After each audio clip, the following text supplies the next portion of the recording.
77वां दिवस को मना रहे हैं अभी के समय में। और इस ग्राम के जो स्कूल हमारा है ये बहुत बड़ी पहचान है हमारा।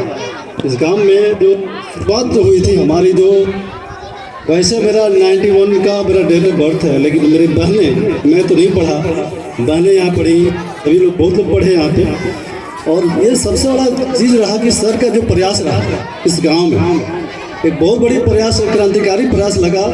और ये जिस तरह क्रांतिकारी दिन हम लोग मना रहे हैं, उस तरह से ये बहुत बड़ा प्रयास सर का रहा कि इन्होंने एक अच्छा मैंने योगदान दिया इस गांव के विकास के लिए। और इस गांव से प्रेरणा लेकर बहुत सारे यहाँ पर देखा जाए तो इस गांव में बहुत सारे स्कूल आज चल रही हैं, लेकिन सारे के सारे स्कूलों की प्रेरणा हमारे उमाशंकर सर ही थे। बीना पब्लिक स्कूल ही इसका योगदान माना जाता है। और यहीं पर ही सिवान जिला तक भी, और बहुत देखा जाएगा कि दूर दूर तक स्कूलें गांव ग्रामीण स्तर पर नहीं हुआ करती थी, जो कि सर ने, और हमें लोगों को जब पढ़ना था, हम लोग उस समय सिवान जाया करते थे पढ़ने के लिए।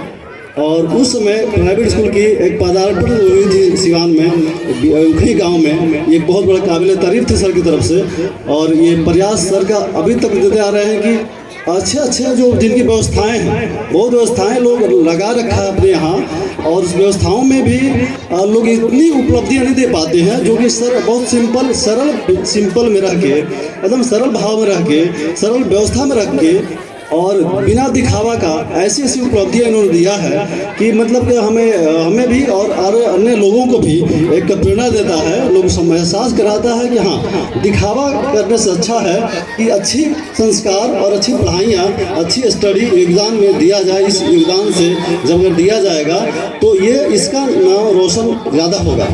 अब रहा बात कि हम लोग जो योगदान जो दे रहे हैं, अपनी जो गार्जियन जो योगदान दे रहे हैं, सर के प्रयास एक अलग चीज़ है, बहुत बड़ी प्रयास है। बच्चे इनके सानिध्य में बहुत रहते हैं, लेकिन सबसे अधिक सानिध्य आता है माता पिता का और गार्जियन का, घर के लोगों का। घर के लोग अगर ढंग से इन बच्चों को अगर देख रेख करें, देख रेख का हमेशा सर जो पढ़ा रहे हैं या बच्चे स्कूल में जो पढ़ाई कर रहे हैं, घर पे क्या कर रहे हैं, नहीं कर रहे हैं, ये थोड़ा देख। हम भी एक गार्जियन ठहरे, आप लोग भी एक गार्जियन ठहरे, और हमारा भी निवेदन आप लोग से यही रहेगा कि सर के जो सहयोग चाहिए, आपसे इतना ही सहयोग चाहिए कि सर को जो प्रयास कर रहे हैं, इनके प्रयास में बहुत ज़्यादा योगदान हम लोग दे सकें, जिससे कि सर की ख्यातियाँ और हमारे बच्चों की ख्यातियों की वजह से हमारे नाम रोशन हर जगह पे हो।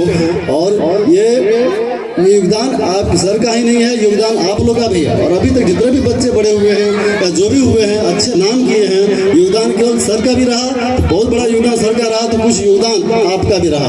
और आपका योगदान नहीं है तो फिर सर का योगदान विफल होता है और सफल नहीं होता है। ये हमारा गार्जियन के नाते हम भी यही चाहेंगे कि सर के योगदान को सहयोग अच्छा दिया जाए, और सर के प्रयासों को दिन दूनी रात चौगुनी बढ़ाने का कोशिश किया जाए। और इस स्वतंत्रता दिवस पे अब हम ये चाहेंगे कि ये हम लोगों को घर घर में अपने बच्चों को इस बात का, कहानियाँ बहुत सुनाया जाता है, लेकिन कहानियों में कुछ घर घर में पढ़े लिखे बच्चे हैं, माताएं हैं, पिताएं हैं, लेकिन वो लोग क्या करें, अपने बच्चों को वो चीज़ कुछ सिखाया करें। हमारे जो वीर सपूत हुआ करते थे, वीरंगनाएं हुआ करती थी, अपने बच्चों को वो चीज़ सिखा दें, वो बताएं, वो कहानियाँ सुनाएं। वो कहानियाँ जो सुनाएंगे, उस कहानियों का परिणाम यह आएगा कि बच्चे के अंदर वो भावनाएं पैदा होंगी, कि देशभक्ति की भावनाएं पैदा होगी। और देश में, दुनिया में देशभक्ति के सिवाय दूसरा अभी तक कोई भी भक्ति नहीं हो सकता है, क्योंकि जो भी देशभक्ति किया है वही देश आगे बढ़ा है। सर्वोपरि देशभक्ति होनी चाहिए। राष्ट्रभक्ति ही सबसे बड़ा धर्म है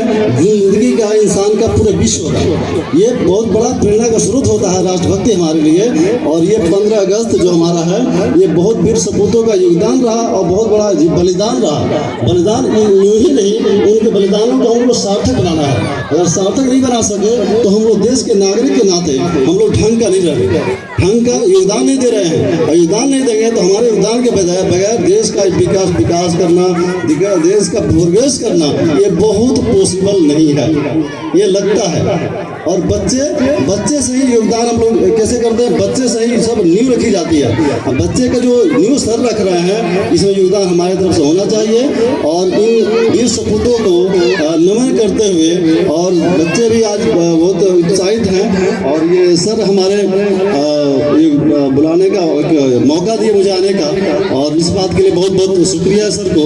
जय हिंद, जय भारत, भारत माता की जय।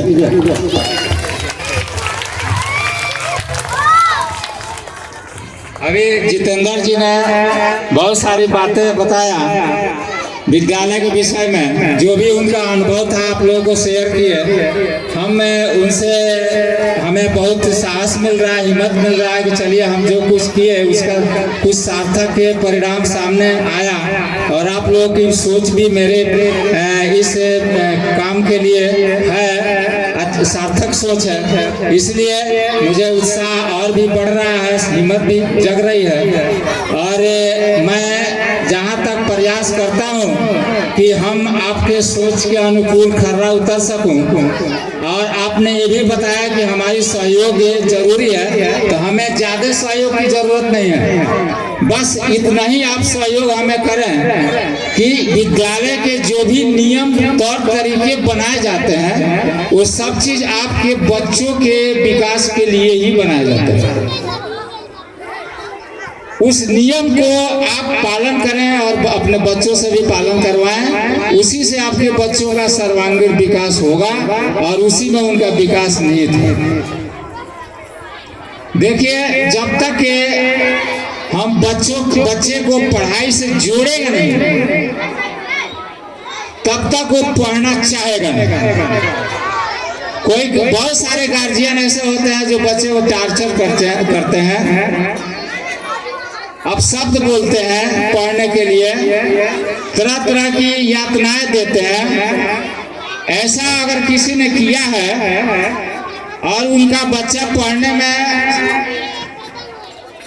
मन लगाया है और उसका परिणाम अगर अच्छा निकला है, तो कोई उदाहरण होता आप बताओ। शायद ये ऐसा कोई उदाहरण है मिलेगा देखने में। हाँ, सार्थक परिणाम उसी का आया होगा जो अपने बच्चा से प्यार किया होगा, जिसको पढ़ाई से जोड़ने के लिए तरह तरह के उपाय किया होगा, अपने में संयम बरता होगा, उसी का बच्चा भी पढ़ने में आगे निकला होगा और उसी का प्रतिभा उजागर हुआ होगा। तो आप इस चीज को समझिए कि हम जो काम करना चाहते हैं उसी के अनुकूल हमें सोच पैदा करना होगा, और उसी के अनुकूल हमें अपने परिवार में और अगल बगल इन्वायरमेंट भी, वातावरण भी उसी के अनुसार तैयार करना होगा। तभी हम आगे बढ़ सकते हैं और अपने बच्चे को पढ़ा सकते हैं। एक छोटा सा उदाहरण, आपको कलकत्ता जाना है, दिल्ली जाने वाली गाड़ी पर चढ़ जाइए टिकट कटाकर, तो क्या कलकत्ता पहुंचिएगा? आप दिल्ली पहुंच जाइएगा। उसी तरीके से अगर बच्चा को पढ़ाना है, उसको सुसभ्य बनाना है, देशभक्त बनाना है, सामाजिक बनाना है, तो आपको उन नियमों पर चलना होगा और उन्हीं राहों को बच्चों को दिखाना होगा, तभी वो वहां पहुंच सकेगा। अन्यथा आप चाहें कि उसके साथ गलत व्यवहार करें, रूखापन से पेश आए, उसके मनोभावना को आप न समझें और अपनी हर भावना को उसके ऊपर थोपते जाएं, तो आपको सफलता नहीं मिल सकती है और आपका बच्चा भी पढ़ाई से विमुख हो जाएगा। पढ़ाई का जब तक उसके अंदर भूख नहीं जगेगी, तब तक वो नहीं पढ़ सकेगा। माँ बच्चा को खाना देती है खाने के लिए अच्छे, लेकिन अगर उसको भूख नहीं रहता है तो क्या वो खाता है? नहीं खाता। रोटी दीजिएगा तो भात मांगेगा, भात दीजिएगा तो रोटी मांगेगा। तो इस तरीके से कोई ना कोई बहाना ढूंढेगा।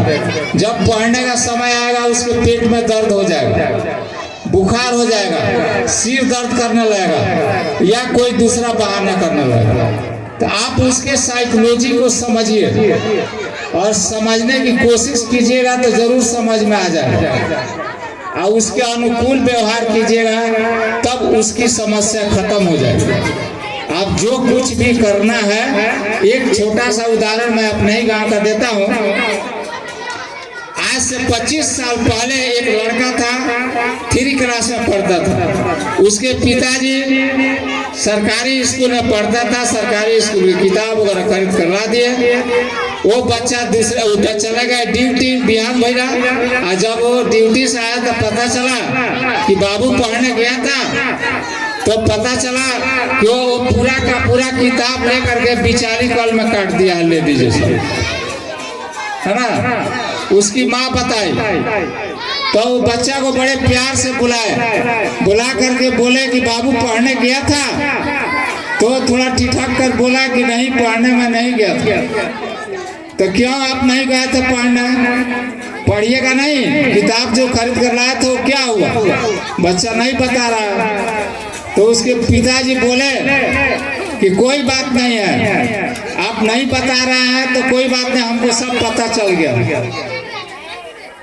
आप बिचाली में काट दिया है किताब का, तो कोई बात नहीं है, काट दिया तो पढ़ने का मन है, अब से भी किताब आपको खरीद देंगे। तो थोड़ा ठिठक कर बच्चा बोला कि जी पढ़ेंगे।